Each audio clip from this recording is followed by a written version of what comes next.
फंबाय बिनानावमोन, दिनै आं मोनसे गोदान भिडिअ लानानै फैलायबाय। बे जाहैबाय सोंनाय बिदां 8.3 बिनि 1 नाम्बार। बेयाव दङ मान दिहुन। बियो जोबोद गोरलै चेप्टार। जों बेखौ एसे बुजायब्लानो हमनो हागोन।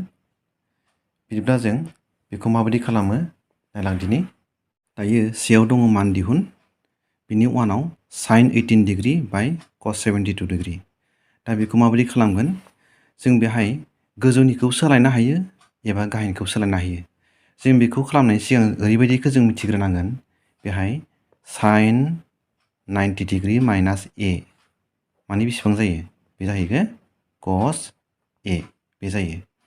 बिदिब्ला जोङो नैबेखौ जों गोजौनिखौ सोलायनोसै। बेहाय जों गोजौनिखौ सोलायोब्ला मा जागोननो? बेहाय जों बेखौ ओरै खालामदो।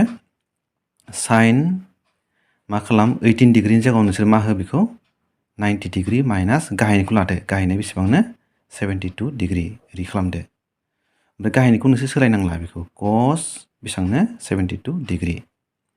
अब्ला बेहाय दा जों मोनबाय मानो sin 90 डिग्री माइनास 72 डिग्री। अब्ला नैबेखौ नाय sin 90 माइनास a बा cos a जायो। अब्ला नैबेनि साइनाव मा जागोननो? बेहाय cos मा जागोननो? 72 डिग्री जागोन। अब्ला गाहायाव मा दंखायो? cos बेसेबांनो 72 degree. दा गोजौनि गाहायनि समान जाबाय नालाय बेखौ दानब्लानो मा जागोन? बिनि फिननाया 1 जागोन। बेनो मोनसे फिननाय बिनि। थिग बिदिनो जोङो नाम्बार 2 खौ खालामनो हायो। नाम्बार 2 मा दंनो? बेहाय नाम्बार 2 दङ ओरै दङ बेहाय 10 बेसेबांनो 26 डिग्री गाहायना बेसेबांनो cot 64 डिग्री। अब्ला बेखौबो जों नायदो। बेहाय जों गाहायनिखौ सोलायला गोजौनिखौ सोलायनोसै। बेसेबांनो 10 मा खालामदो 90 डिग्री माइनास गाहायनिखौ होदो बेसेबांनो 64 डिग्री। अब्ला 90 निफ्राय 64 दानख्ल'आ मा जायोनो? दानख'योब्ला 26 डिग्री जायो। दा गाहायनिया मा जागोननो? गाहायनिखौ जेबो खालामनांला cot बेसेबांनो 64 डिग्री। बुजिबायना? एबार नायदो 10 मायाव सोलायगोन? जों मिथिगौ मानो 10 बेसेबांनो 90 डिग्री माइनास a होनब्ला मा जायोनो? मायाव सोलायोनो? cot a आव सोलायो। अब्ला बेबो गोजौना मा जागोननो? 10 90 डिग्री माइनास 64 नालाय बेखौ मा सोलायनो हागोन जोङो? cot 64 degree. अब्ला गाहायनाबो बियो मा दंखायोनो? 64 डिग्री cot 64 डिग्री। बेबो दहायनि बायदिनो गोजौनि गाहायनि समान जाबाय नालाय दाननो हासिगोन। दानोब्ला मा थागोननो? 1 जागोन। बेनो बिनि फिननाय। बुजिबायना? थिग बेबायदिनो जोङो 3 नाम्बारखौ खालामबावनि। मा दं बेहाय? cos 48 degree minus sin 42 degree. बेखौबो जोङो नैबे मोनसेखौ सोलायगोन। cos 48 खौ जों मा खालामगोन? 90 आव सोलायगोन। 90 डिग्री माइनास बे मानो 42 डिग्री। बिसोर मोननैखौ दानख'लायोब्ला मा जागोननो? 48 डिग्री जायो। Minus sin 42 degree. बेखौ सोलायनांला। अब्ला दायो बे cosआ मायाव सोलायगोननो? मा होनो? cos बेसेबांनो 90 डिग्री माइनास a बा मा जायोनो? बियो sin a जायो। अब्ला बिदिनो cos 90 डिग्री माइनास 42 डिग्री जायोबा मा जागोन बियो? बेखौ मा सोलायनो हागोननो? sin 42 डिग्री माइनास मा दंखायो जोंहा? sin 42 degree. अब्ला नैबेजों बेजों एखे जाबाय नालाय जों दानख'लायबा मा मोनगोननो? 0 मोनगोन। बेनो जाबाय बिनि फिननाय। बुजिबायना? बिराद गोरलै, जोबोद गोरलैथार। नै एबार जोङो नाम्बार 4 खौ खालामबावनि। दा जों बेखौ मा खालामगोननो? cosec 31 degree minus sec 59 degree. बेखौ जोङो cosecखौ सोलायनोसै। cosec बेसेबां होगोन बेखौ? 90 डिग्री माइनास नैबेखौ होदो बेसेबांनो?